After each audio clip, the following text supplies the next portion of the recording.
The last time Wycombe Wanderers and Wimbledon were competing on the same pitch was in October 1963, when both were amateurs in the Isthmian League.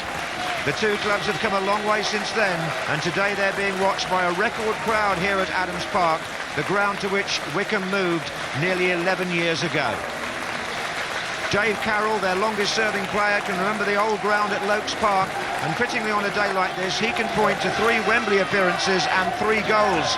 Even though that stadium is now consigned to history, he scored twice there in the 1994 playoff, which earned Wycombe promotion in their first season as a league club. Well, number 4, Jason Cousins, has also scored at Wembley, and number 8, Keith Ryan, played there 3 times for Wycombe. His partner up front, 34-year-old Andy Rammell, cost just £75,000 from Walsall and has already repaid that fee with 13 goals, including one against Wolves in the last round. Wimbledon earned this tie by winning that replay against Premiership Middlesbrough on Tuesday. Number 7, Neil Ardley, converted the penalty that put them back in the game after coming on as a substitute for young Damien Francis, who's now ruled out for the season with the injury he sustained. Number 10, Jason Ewell, also scored. That was his 16th of the season, and his partner up front is 20 years old, Patrick Ashimang. And the central figure in this 5th round pairing, getting a great ovation there from both sets of supporters. Lawrie Sanchez, scorer of the winning cup final goal for Wimbledon in 1988, and now the aspiring young manager of Wycombe Wanderers. And if this match is a throwback to the 60s, it's perhaps appropriate that the referee's name is Wolstenholme. An ambitious attempt straight from the kickoff. But it's not Ken Wolstenholme, it's Eddie Wolstenholme, who comes from Blackburn, one of the nationwide referees. And this tie, of course, means that one nationwide club from this match must go through into the 6th round. Terry Burton, the manager of Wimbledon, there. On the chest of Ewell. Now, Ashimang to Ainsworth. Coming inside, Binnicum. It's a good run by Gareth Ainsworth. He bounced off the defender at the last, doesn't get a free kick. It's Ashimang. Ewell comes near post. Ashimang's cross is a goal. Good header out. Needed to be. Per Carlson was coming in there to finish it off. But Wimbledon do have the corner. Good defensive header by the Wycombe right-back Mark Rogers.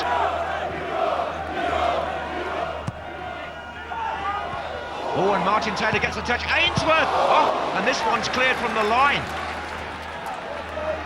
I think that was Jason Cousins who got the ball away, with Taylor out of position.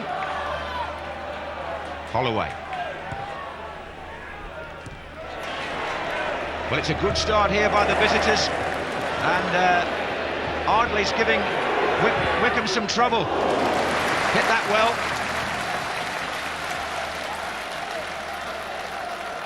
Well, this was the corner where Taylor flacked a bit, and Jason Cousins is the man there to clear. Ewell to Ashimang.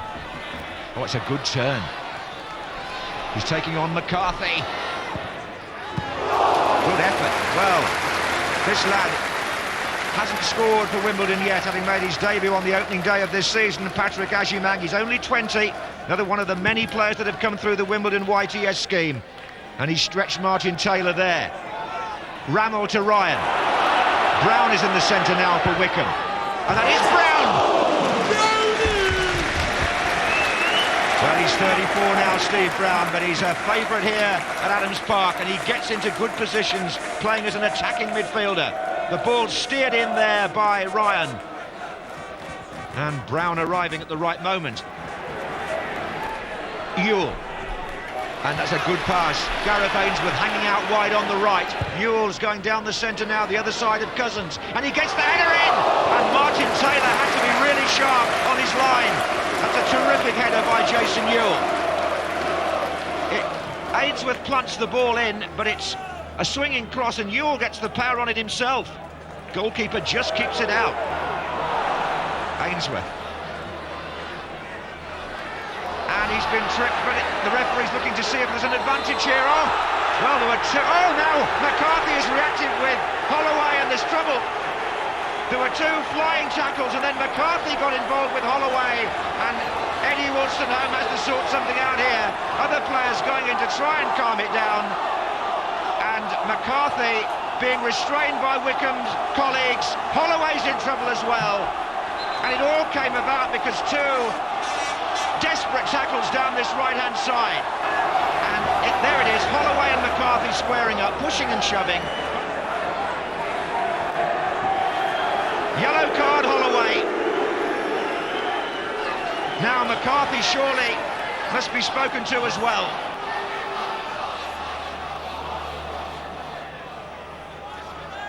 Kenny Cunningham, the Wimbledon captain, is having a say as well.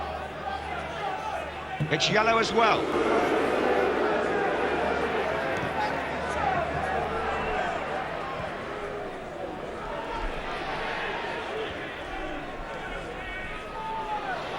Here's Ardley.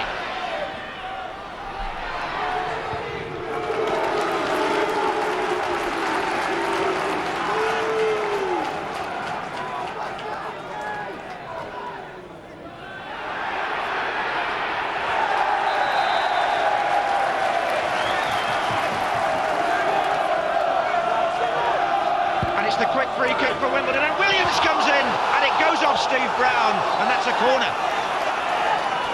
Well, this cup tie has really come to life. Williams gets in there, and Brown didn't really know anything about it until it hit him.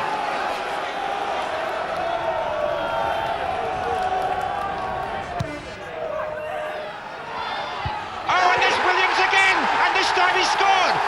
It's Mark Williams for Wimbledon. 32 minutes gone, and Wimbledon take the lead. Ardley takes the corner, it's really nice and deep. And Williams comes in and heads that beautifully past Taylor. And the nationwide Division 1 team have taken the lead. Terry Burton and Stuart Robson and Mick Harford done a good job in regrouping this club.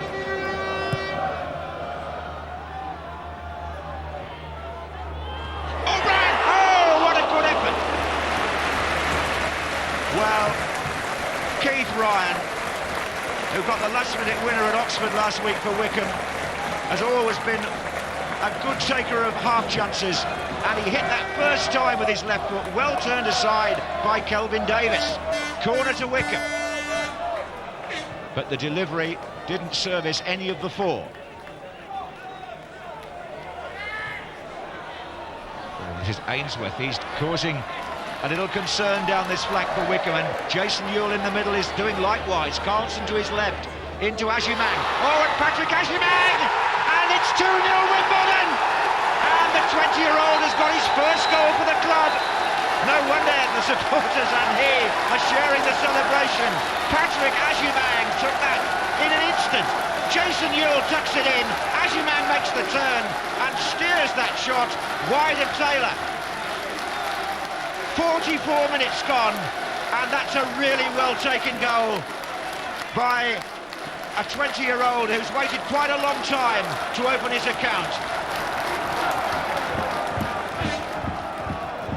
Ardley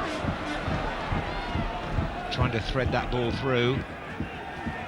It was Rodgers who got his head to. That's a bad pass, and it's come straight to Jason Ewell. Oh, that could have killed the game. If that had gone in 3-0 to Wimbledon, it would surely have been all over in the first minute of the second half. It was a sloppy pass by Wycombe, by Brown, I think. Well, a triple substitution by Wycombe Wanderers. On comes Sam Parkin, Andy Baird and Danny Bullman, and off go Martin Lee, Dave Carroll and Andy Rammell.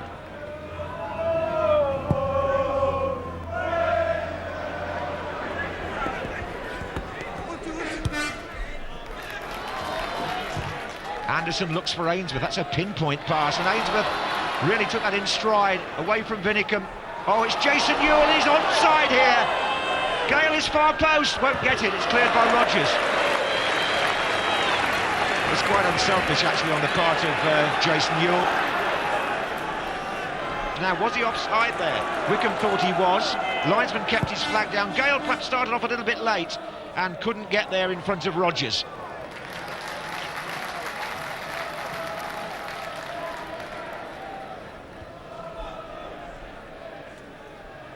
Ainsworth. Carlson down the centre. McCarthy moves across. Winicombe.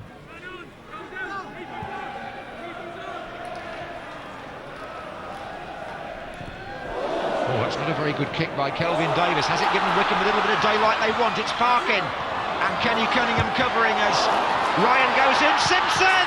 Oh, it's been deflected against the post and in! It went in off Hawkins. And Wycombe are back in the cup tie. Laurie Sanchez. Simpson's shot deflected by Hawkins off the post and in. And the second division side have a chance. It's Parkin here. The ball is half cleared by Cunningham. Simpson has the shot and Hawkins deflects that past his own goalkeeper. Was it going in? We'll never know, but Hawkins certainly was the man who deflected it. Number 28. And it's 2-1 here with 27 minutes gone in the second half.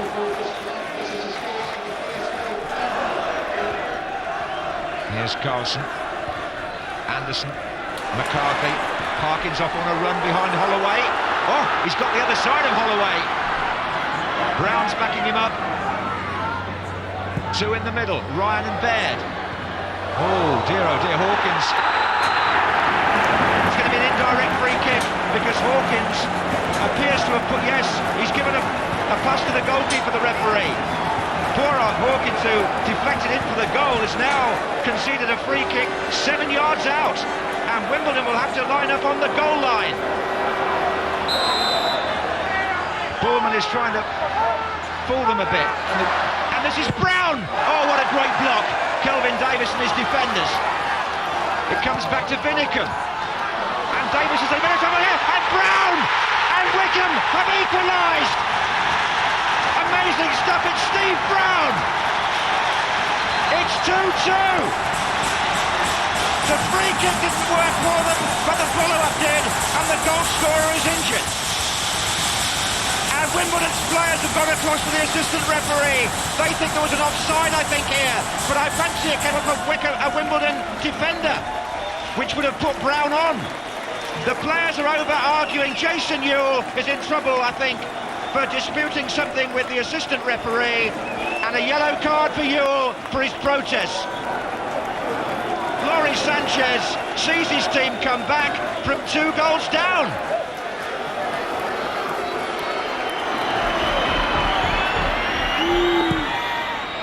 Oh, good ball. Oh, he's onside, he is, yes. Ewell with a cross towards Gale. And back in by Ainsworth. Oh, and Ardley's there and goes down in a tumble with Taylor. Nothing given. Ardley's injured.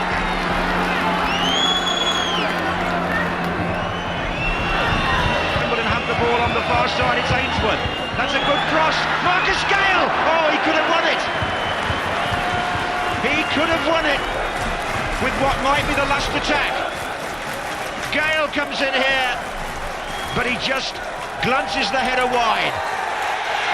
And the whistle goes at the end of what can only be one of the best cup ties that Laurie Sanchez has been involved in, and indeed ever seen at Adams Park. His team have come back from 2-0 down and looked out of it, to be honest. Steve Brown got the saving goal 10 minutes from the end of normal time, after Simpson had put Sanchez's team back in it with an effort deflected in by Hawkins. This after Wimbledon had led 2-0 and it should really have been more. But Hawkins, who deflected the goal and then gave away the free kick that led to the second, so much happened in the second half. But it all goes back to Selhurst Park next Tuesday. And these two clubs walk off with so much to discuss. Laurie Sanchez perhaps could have picked that result. He applauds both sets of fans. It's Wycombe Wanderers 2, Wimbledon 2. It was a great cup tie. I think, a draw was probably a fair result at the end of the day. They dominated the first half and I thought we dominated the second. Do you think Wimbledon had any cause for complaint with the offside shout? I don't know. I mean, I'm not really bothered, to be honest. You know, we're there, and that's all. We're in the draw for the last eight, which is magnificent for the players and the club. You know, I've been in to see the officials and had a chat with them. I'm not completely happy with what they've said, but that's their honest interpretation of it. And what did they say? it was all about phases of play. You know, it's all about phases of play, and I can't understand how someone could be standing in the middle of a goal and not be interfering with play. Were you offside? Yeah, looking at the monitor, it looks like we was well offside. But you know, cup games, those sort, you get that sort of look. Like, you know, I thought the referee made some dodgy decisions, and the linesman. I thought they were caught up in the cup fever today as well. But you know, in all, we're happy with the draw, even though we thought the goals we conceded were poor by our standard. My assistant informed me when the ball was played across, he felt it only went as far as the middle, so in the first phase of play nobody could be interfering with play. It is then flicked on by a defender, and when it comes off when it's flicked on by a defender after it, he cannot be offside because it's been knocked on by the defender. And that was the explanation I got told. And the replay comes around pretty soon, doesn't it? Tuesday, hopefully they'll be absolutely knackered by then, because they've played last Tuesday for 2 hours against Middlesbrough. They played us in a hard game today, and they've got to play Tuesday night on the bog at Selhurst again. So hopefully that might work in our credit. There's plenty of football left to be left in this cup tie, that's for sure. It's a cracking cup tie, Trevor. Fazed me a bit. Yeah, we've got to look at that in a minute. I thought Wimbledon were going to cruise it, and then there are 3 substitutions from Laurie, and came back into it very well, Wycombe, and probably did deserve to get level, although, as we say, the equalisers has to be questionable, I think, is best we could say. Credit to the referee, Eddie Woods, he's come on and tried to explain it. First phase 1 and then phase 2, he reckoned. Let's look at this, though. This was a mistake. Peter Hawkins tries to knock it off for a corner. Keeper should leave it then, Kelvin Davis, and of course this results in this free kick. They actually did well to block it, and then of course Wimbledon are moving up now. Chris Finicum goes to clip the ball in, and this is, if you look at the assistant, his line, flag's not up. There's 3 Wick players offside, but that first phase, believe it or not, he said he didn't think it was going to reach them, and actually once it hit Holloway, the defender, that moved it into the second phase. Although it became active then, because it came off the defender, they're not offside. Well, as soon as the players clipped it, it's been actually said, because it was a bad cross, they got away with it. You've ever heard that in football before, phase 1 and phase 2? I've heard that in Houston Control, launch a space shuttle. I usually favour the forwards, but even I've got to say that was nonsense. Once he's clipped it forward, they have to be offside. So, they got away with that. Okay. Refereeing from another planet?